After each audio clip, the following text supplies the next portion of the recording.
How to remove an admin from X account. Hello and welcome back to our YouTube channel How to Tutorials.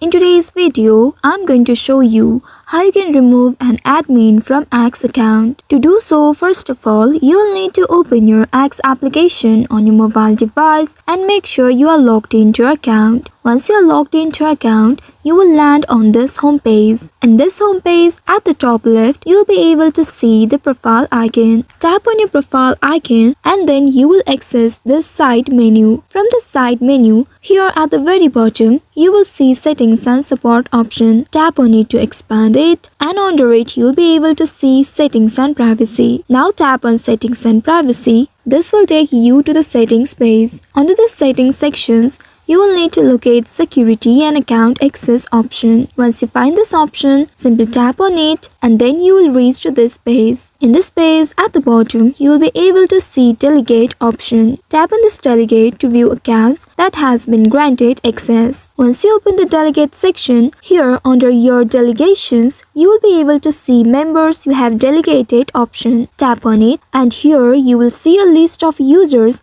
that have admin or contributor roles. Now from here you will need to find the admin you would like to remove. Simply tap on the three dots icon next to this account and then in this page at the very bottom you'll be able to see two different options, whether to change the role or remove from group. You will need to tap on this remove from group option and confirm it by tapping on remove from this pop-up, and after doing that you will remove them as an admin. Now this user is no longer admin of your account. So by following these steps, you should be able to remove an admin from your X account. I hope this tutorial was helpful. If yes, don't forget to like, share and subscribe to our channel. Also hit that bell icon to never miss any updates from us. Thank you for watching.